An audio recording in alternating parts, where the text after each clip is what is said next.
I would say it was probably a couple of years ago when I turned to the Bible and decided to read it again from start to finish. As I read through, I started to write down things, chapters, verses, questions that I had. So one of these things in particular for me happened in the book of Leviticus. And Leviticus is it's a difficult read to say the least. And there was a lot of questions in Leviticus. But one of the biggest ones for me happened in chapter 23. So in chapter 23, it goes through the 7 appointed feasts of the Lord. And the wording in there, is what jumped off the page, because it said, "You shall celebrate this from generation to generation." So each of the 7 feasts essentially has its origin in the Exodus story.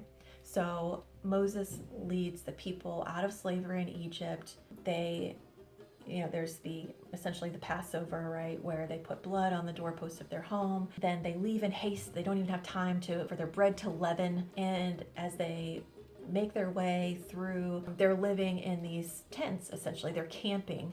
And then there's a point in the story where Moses gives them the law, and then the Lord provides instructions for the construction of the tabernacle in the wilderness, which was a movable temple that moved with the people as they moved through. And eventually Yeshua, which we read as Joshua, but Yeshua was the Hebrew origin of that name, leads the people into the promised land. So when you first see the Festival of Shelters in Exodus, there are 2 verses that refer to it as the Festival of Ingathering, which basically just means harvest. And that is the word, it's Strong's Concordance H614, asif, that is used here.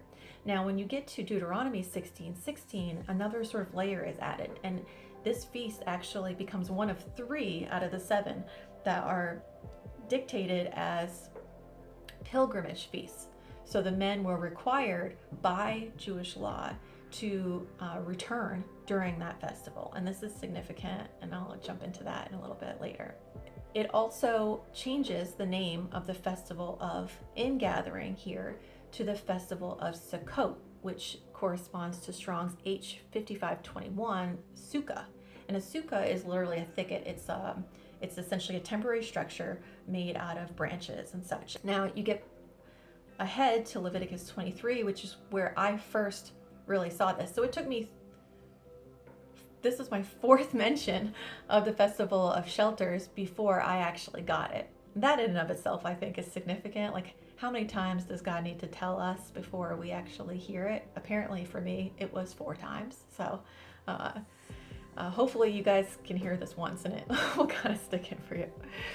So Leviticus 23, it explains the reason for the celebration is that so your generations may know that I made the children of Israel to dwell in booths when I brought them out of the land of Egypt. I am Yehovah, your Elohim. And then in Deuteronomy 31, there's actually another layer. So it says in the 7th year, which is the year of release. Now this is called the Shemitah year. It was a time of release of debt. So here in Deuteronomy 31, the Lord adds a layer to how his people should celebrate the Festival of Shelters, in particular on the 7th year.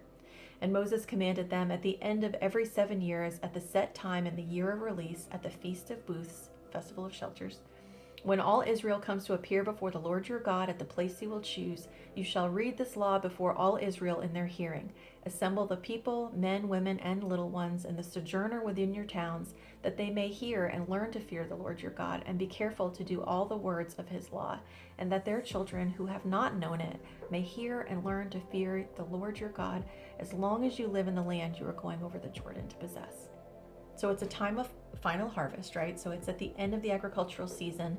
Traditionally, they would be gathering the final grains. It would be the grape harvest, so there would be new wine. They would have these thickets and booths that were decorated with the fruit and the final harvest, and they would celebrate in these Sukkots, these temporary structures, okay? And it had a very practical explanation as to why they're celebrating, but with eternal significance in the word, which is what is so cool. So as you're reading through the Old Testament, you get additional details about this festival. It's mentioned in 2 Chronicles chapter 7. It talks about the story of Solomon's dedication of the temple. The glorious presence of the Lord fills the temple, and immediately following, they celebrate the Festival of Shelters. In the book of Ezra, chapter 3, it talks of the people assembling in spite of fear of the locals after their time in captivity or exile, and they celebrate the Festival of Shelters. Immediately after they celebrate, they begin to rebuild the temple. In Nehemiah 8, it clearly states that when Ezra began to go over the law in detail, the people discovered that the Lord had commanded through Moses that the Israelites should live in shelters during the festival. So this is significant. It just proves that there have been seasons of time where people have forgotten about the festivals, where they were, again, they were in exile. Generationally, that these words were not passed down, and people lost these important customs and traditions and dictates from the Lord. But when they heard the word, they were convicted, and they wanted to be obedient to the Lord and his teaching. They wanted to follow the law. Here in Nehemiah 8, they discovered that the Lord had commanded that they should live in shelters. A proclamation was made to get branches from olives, pine, myrtle, palm, and other leafy trees to make shelters. And it adds that everyone who had returned from captivity lived in these shelters, and they were filled with great joy. It goes on to say they had not celebrated like this since the time of Yeshua of Nun. In Zechariah 13, there's a story of the scattering of sheep. And in chapter 14, verses 18 and 19, we see this odd name drop as we're told that the enemies of Jerusalem who survived the plague will go up to Jerusalem each year to worship the King, the Lord of heaven's armies, and to celebrate the Festival of Shelters.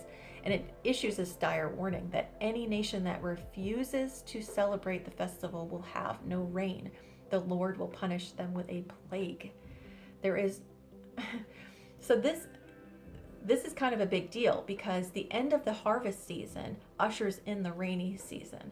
So the rainy season is critical in order to have a successful harvest for the following year. And you see this in Jewish custom as they move forward, that they also incorporated the water libation ceremony, because they understood how important it was to pray that they would have a good rainy season, so that they would be plentiful in their harvest in the year following. The other thing that's sort of, I still don't really feel like I have a firm grasp on this, because I mentioned to you that the name changed from ingathering to shelters, but as you get into the New Testament, the name of this festival actually changes to the Feast of Tabernacles. And even in the Exodus story, the story of their temporary living in tents is sort of inextricably linked to the building of the temple. And you see it in further stories. They celebrate, they start to rebuild the temple. So it's, you really can't separate the two between us living in a temporary home and us rebuilding the temple. So from what I understand, the onset of the Festival of Shelters would have been quite a sight to see. So you can just imagine, as darkness is descending, you hear the sound of the shofar. And as night falls, you see these twinkling lights of campfires all over the city, and just cheerful conversations and celebrations as people are dwelling in their Sukkots with each other. And it's a time of great joy for the people. From what I understand, there was also a ceremony that happened in the women's court, where there were these 4 giant lampstands that stood 75 feet tall. And the priests would carry up big jugs of olive oil as fuel for the lampstands. And the wicks for these were actually made out of strips of priestly garments, ones that, had been stained by sacrifices or, couldn't be laundered for whatever reason. They would take that and rip it into strips and use it as the wicks in these lamps. There was also something called the water libation ceremony, which essentially involved pulling spring water from the pool of Siloam and reading the law. And part of this was tied again into the agricultural significance of this event as they entered into the rainy season, and praying for a successful rainy season and a good harvest for the next year. But also you just can't miss the significance here of them drawing water from this well of living water. It's just a beautiful thing, I think. So again, imagine there's music, there's dancing, There's all sorts of instruments. The priests are on the stairs, and as they're coming down each of the 15 steps, they're singing from the Psalms. Specifically, they would have sung from Psalm 118:25, which reads, "Save now, we pray, O Lord. O Lord, we pray, give us success."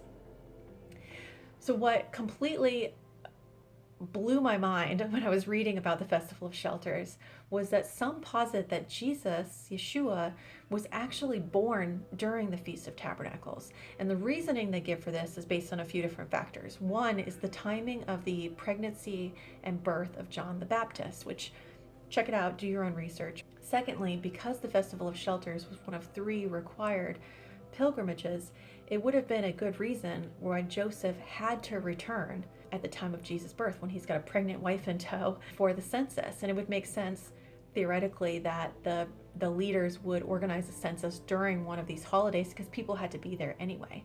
So just imagine there's a couple million people in town during this season. Great joy, great rejoicing, a good explanation as to why there is no room at the inn. And they have this baby in a Sukkot, in a makeshift barn, so to speak, where people are keeping their animals because there literally was no other place for them to stay. The other beautiful detail in the nativity story is that Jesus, as a baby, Yeshua, was wrapped in strips of clothing.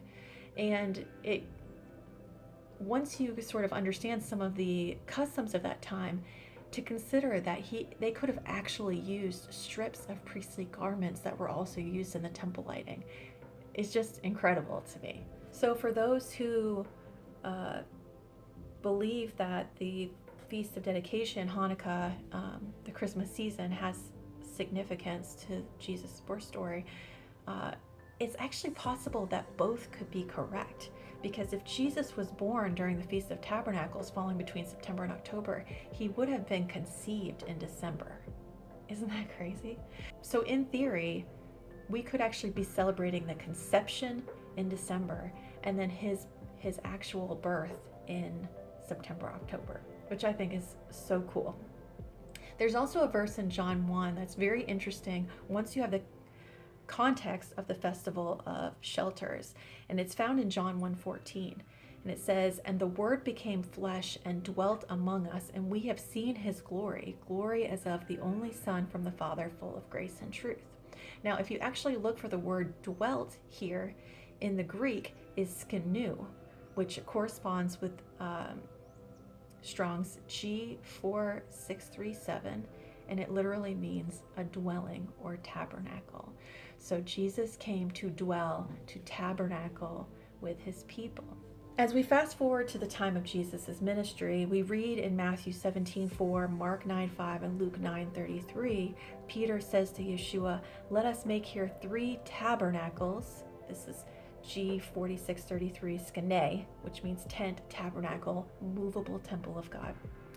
One for you, and one for Moses, and one for Elijah.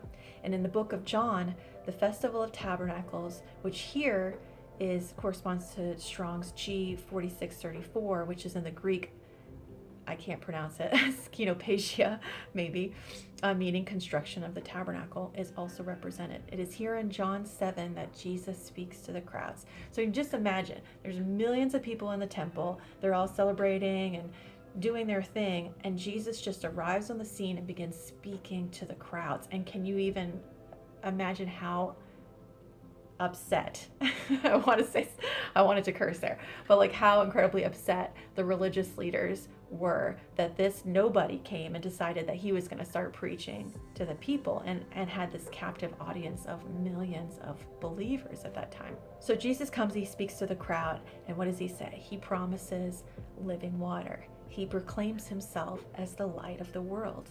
He tells them that he is not of this world and that he is going away.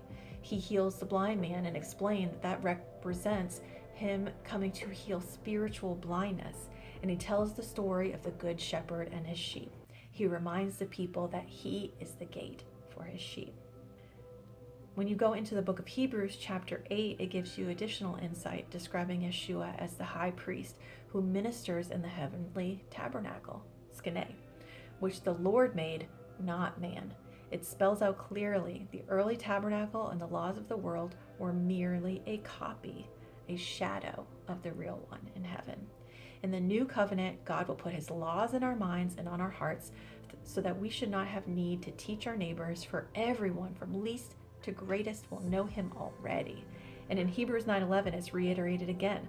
But when Christ appeared as a high priest of the good things that have come, then through the greater and more perfect tent, not made with hands, that is not of this creation. And in Revelation 21:3, this beautiful picture is painted. And I heard a loud voice from the throne saying, "Behold, the dwelling place," here, Strong's G4633, skene, movable temple. "Behold, the dwelling place, the skene of God is with men.